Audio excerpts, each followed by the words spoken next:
স্বামী আর স্ত্রী কোন রকম নিজেরে কন্ট্রোল করতে পারে, কিন্তু বাচ্চাগুলোতে কন্ট্রোল করতে পারে না। ইফতারির সময় কার ঘরে না মোবাইল আছে? সবার ঘরে অ্যান্ড্রয়েড মোবাইল। ইফতারির ছবি টবি বাচ্চাগুলো দেখে কয়, আম্মু আমার এইটা খাইতে মনে চায়, ওইটা খাইতে মনে চায়। মা কান্না করে বলে, বাবা অপেক্ষা করো, তোমার বাবায় কামাই করে যদি আনতে পারে তো দিতে পারো। বাবায় যখন রোজা রইয়া সারাটা দিন কষ্ট করে ঘরে আসছেন, বলে বাচ্চাগুলো এই জিনিস খাওয়ার জন্য কান্না করেছে। বাবাও কাঁদে, আল্লাহ এমন গরিব বানাইছো, সন্তান আমার চোখের পানি ধরে রাখতে পারি না রে মালিক। বড় লোকেরা কত খাইয়া ফালাইয়া দেয়, তারপর আমগো গরিবের দাওয়াত দেয় না। আমাদের বাচ্চাগুলোরে কিছুই দেয় না, একটা জামা কাপড় দিতে চায় না, যাও দেয় তাও থার্ড ক্লাসের কাপড়। ঈদ চলে যাইতেছে, একটা ভালো জামা দিতে পারি না, কাপড় দিতে পারি না। রমাজান তোমাকে শিক্ষা দেয়, ও বড় লোকেরা গরিবের হক আদায় করো। থার্ড ক্লাসের কাপড় দিয়া মানুষকে দেখাইও না তুমি ধনী। আমার মাওলার পক্ষ থেকে তুমি রহমত পাইবা না, বরকত পাইবা না। গোপনে গোপনে দিয়া দাও, দেখবা তোমার টাকা তুমি নিজে কেন, তুমি মইরা গেলে তোমার 10 বংশ খাইয়াও শেষ করতে পারবে না। গরিবের হক আদায় করার মাস এই রমাজান, শিক্ষা গ্রহণ করো। ও আল্লাহর বান্দারা, কত আরামে আমরা সাহারি খাই। অনেকে ভোর রাতে মন ভরিয়া পেট ভরে খানা খাইতে পারে না, বাজার করার টাকা নাই। ও ভাই, কর্মচারীর টাইম মতো বেতনটাও পায় না, দেয় না। ও আল্লাহর বান্দারা, কি রমাজান তোমাকে শিক্ষা দিল, আল্লাহর ভয় তাকওয়া অন্তরে জমা করে নাও। ওই গরিবের খাওয়াইলে ও তোমার জন্য দোয়া করবে। ও ভাই, হাদিস কি শুনো নাই? নবী বলেছেন, গরিবেরা ধনী লোকের 500 বছর আগে জান্নাতে যাবে। এজন্য নবী বলেন, আমি গরিবের বেশি ভালোবাসি। ও আল্লাহ, তুমি আমার এই গরিবের সাথে জান্নাত দিও। আমি গরিবের বড় মোহাব্বত করি, আমি এতিমের বড় মোহাব্বত করি, কারণ আমি এতিম, আমার মা নাই, আমার বাবা নাই। আল্লাহ আমার নবীর এতিম বানাইয়া বুঝাইছে, নবী এতিমের দুঃখ কত। খন্দকের যুদ্ধ, নবী পরীক্ষা খননে লেগে গেলেন। সাহাবায়ে কেরাম কাজ করে, গর্ত খনন করে, পাথরওয়ালা জমিন, ঠাডা ভাঙ্গা রৌদ্র। নবী নিজেও কাজ করতেছেন। যেই নবীর শরীরের মধ্যে মশা মাছি পড়া হারাম, সেই নবী কাজ করতেছেন। ও নবীর উম্মতেরা, এবার কিছুক্ষণ পর একদল সাহাবায়ে কেরাম নবীর সামনে দাঁড়াইলেন। নবী গো, কাজ করতে পারি না, ক্ষুধার তৃষ্ণা সইতে পারি না। জামাটা উঠাইয়া নবীরে দেখাইতেছেন, নবী ক্ষুধার কারণে একটা পাথর পেটের মধ্যে বেঁধে রাখছি, তারপরও কাম করতে পারি না, কষ্টের কাম। নবী বলে, তোমরা কি ভাবছো আমি বুঝি আরামে খাইয়া তোমাদের কষ্ট দেই? মায়ার নবী, দয়ার নবী, রহমতের নবী জামা মোবারকটা উঠাইয়া কয়, দেখ তোমরা ক্ষুধার কারণে পাথর পেটে বেঁধেছো একটা, আর আমি নবী পাথর বেঁধেছি 2টা। নবীর এই কাহিনী দেখা কান্নার আওয়াজ, দো জাহানের সরদার আমার মায়ার নবী না খাইয়া কষ্ট করে 2টা পাথর বেঁধেছে। একটু পার্শ্বে এক সাহাবীর ঘর, দৌড়াইয়া গিয়ে কয়, বিবি ঘরের মধ্যে কোনো খানা আসেনি? বলে, সামান্য আটা আছে, একটা বকরির বাচ্চা আছে, 2-3 জন খেতে পারবে মতো। দৌড়াইয়া গিয়ে কয়, মায়ার নবী গো, আপনি না খাইয়া কষ্ট করবেন মেনে নিতে পারি না, আসেন আমার ঘরে দাওয়াত নেন। কানে কানে কয়, 3-4 জনের খানা আছে, নবী আপনি সহ আসেন। ফেলাস করবেন না, প্রচার করবেন না। নবী সাহাবীর কথা শুই না উঁচু কণ্ঠে বলে শত শত সাহাবাদের সামনে, আসো ওর বাড়িতে দাওয়াত, চলো আমরা তার বাড়ি যাব, রেডি হও। সাহাবীর উঠেছেনি মাত্র 2-3 জনার খানা। নবীকে বললাম গোপনে, কিন্তু নবী সবাইরে দাওয়াত দিলেন। শত শত সাহাবা দৌড়াইয়া গেছে আবার ঘরে। বিবি কয় মনটা বেজার কেন?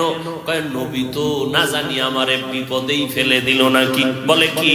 কয় আমি গোপনে নবীর কানে বললাম 2-4 জনার খানা আছে, আসেন। কিন্তু মায়ার নবী ওপেনে বলে দিলেন, শত শত সাহাবাদেরকে বলেন চলো দাওয়াত আমার বাড়ি। এখন কি করব? সাহাবীর স্ত্রী যেমন তেমন সাধারণ নারীর মতো না, যথেষ্ট পরিমাণ ত্যাগ স্বীকার করার অভ্যাস নিয়ে ঘরে আছেন। এবার আল্লাহর বান্দি স্বামীকে সান্ত্বনা দিয়া বলেন, ও স্বামী আমার, কথাটা রহমতের নবী বলেছেন? বলে হা। নবী যেহেতু বলেছেন কোনো পেরেশানি করার দরকার নাই, কারণ আমার নবীর জবানের কথা কোনোদিন বৃথা হতে পারে না। সান্ত্বনা দিছে স্ত্রী, কোনো পেরেশানি দেয় নাই। এইবার আবার নবীর কাছে আইছে। নবী কয়, এই সাহাবী পেরেশান হয়েছো? কোনো পেরেশানি নেই, যাও ঘরে যাও। ঘরে গিয়া বিবিরে রুটি বানাইয়া একটা পাত্রের মধ্যে ঢাইকা রাখতে বলবা, আমি আইসা সেই পাত্রের ঢাকনা উঠাবো আমার হাতে। বকরির গোশত একটা পেয়ালায় রাখতে বলবা, ঢেকে আমি এসে উঠাবো। সাহাবী আবার দৌড়াইয়া রুটির পেয়ালা ঢেকে রাখলেন, গোশতের পেয়ালা ঢেকে রাখলেন। শত সাহাবায়ে কেরাম নিয়ে নবী গেলেন, এবার গোশতের পেয়ালা এনে দাও, ঢাকনা সহ রুটির পেয়ালা এনে দাও। নবী বরকতের হাতে ঢাকনার ভেতর থেকে রুটি উঠাইয়া রুটির মধ্যে গোশত দিয়া লাইনে লাইনে সবাইরে দিতেছেন, পেট ভরে খাও। শত শত সাহাবায়ে কেরাম পেট ভরে খাচ্ছেন, সবাই সবাই পেট ভরে খাওয়ার পর মায়ার নবী ওই পেয়ালা আর ওই রুটির পেয়ালা, গোশতের পেয়ালা ঢাকনা সহ বলে, ও সাহাবী ঘরের মধ্যে নিয়ে যাও। সাহাবী বলতেছেন, শত সাহাবাদের নবী দিয়া আমাদেরকে ফিরাইয়া দেওয়ার পরে ঘরের মধ্যে গিয়া দেখি আগের গোশত রুটি এখনো সেইভাবেই আছে। ইমামুল আউয়ালিনাল আখিরিন বহরে সাদকা রাহমাতাল লিল আলামিন। বরকতের খানা গরিবের দিবেন, গরিব দোয়া করবে, এই দোয়াটা আপনার কাজে লাগবে। গরিবের কলিজা ঠান্ডা করবেন, আপনার তো সম্পদ কমবে না মিয়া।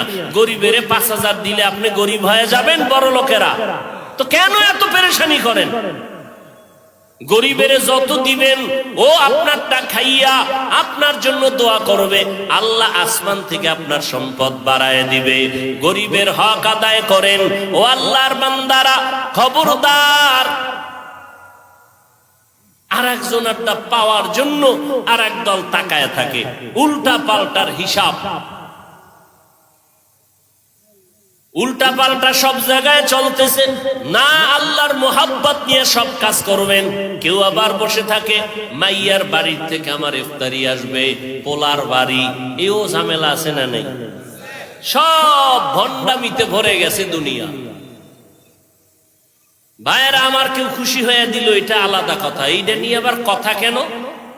এটা নিয়ে আবার আরি কেন? রাগ কেন? অভিমান কেন? ভাইরা আমার, অথচ নবী ইসলাম কত সুন্দর। বিয়ার সময় ছেলের বাড়ি অনুষ্ঠান করবা না, মাইয়ার বাড়ি অনুষ্ঠান করবা না, খবরদার, কারণ মেয়েটাকে বাবায় কষ্ট করে লালন পালন করেছে। অথচ আজকে দেখা যায় অধিকাংশ ক্ষেত্রে আমার নারী জাতি অবহেলিত। আল্লাহ হেদায়েত দান করুন। নারীর অধিকার নিয়ে কত আইন, কত স্লোগান, কত কিছু, এরপরও নারীরা নির্যাতিত। যৌতুকের মামলা, যৌতুক নাই এমন একটা এলাকা আসেনি বাংলাদেশ? আরে কত বড় টুপিওয়ালা, আমি কিচ্ছু চাই না, কিচ্ছু চাই না। ভিতরে ভিতরে কয় এটা দিল না, ওইটা দিল না, এগো কি মানুষত্ব নাই, মানবতা নাই। আরে ওয়াজ সব গেছি গা শেষ হইয়া। এই জন্য আমি মাঝে মাঝে বলি, কে কত বড় বুজুর্গ মাইয়া বলা বিয়ার সময় টের পাওয়া যায়। আল্লাহ হেদায়াত দান করুন। অতএব ভাইজানেরা, রহমতের 10 দিন চলে যাইতেছে, কি পরিমাণ রহমত অর্জন করতে পারলাম, গুনাহ থেকে নিজেরে কত দূর বাঁচাইতে পারলাম। আল্লাহর কাছে কান্না করেন। রমাজান কিন্তু হাসি আবার কান্না। ওমরে ফারুক কাঁদতেছেন, নবী বরদোয়া করেছেন, যারা রমাজান পাইয়া গুনাহ মুক্ত হতে পারলো না, নেক আমল করতে পারলো না, তাদের উপরে আল্লাহর লানত, ফেরেশতাদের লানত। আমার নবী বলেন তাদের উপরে ধ্বংস হোক। ও নবীর উম্মতেরা, এখনো যারা রোজা রাখতে পারেন না, তারাবি করতে পারেন না, রহমতের 10 দিন শেষ হয় নাই, আল্লাহর কাছে তওবা করেন। আল্লাহ, তুমি আমার হায়াতের মালিক, সুস্থ রাখার মালিক। আজকে থেকে রোজা ভাঙবো না। আমার ঘরের ছেলে মেয়ে সবাই উপযুক্ত যারা, সবাইকে রোজা রাখাবো ইনশাআল্লাহ। একটা রোজাও ভাঙতে দিব না। তারাবির নামাজ কম পড়বো না। রমজানের বরকত 20 রাকাত কমপক্ষে পড়বই। খতমে তারাবিতে একটা খতমের সওয়াব নিব। তাহাজ্জুদের নামাজ ভোর রাত্রে সাহারি খাওয়ার টাইম, খানার আগে পরে আর 2 রাকাত কমপক্ষে পড়ে নিব। এই কোরআন তেলাওয়াত আর ছাড়ব না, না পারলে শিখার চেষ্টা করব। আল্লাহ আমাদের সবাইকে রমজানের দ্বারা তাকওয়া অর্জনের তৌফিক দান করেন, আমিন। আল্লাহর কোরআন 1000 বছর হয়ে গেল।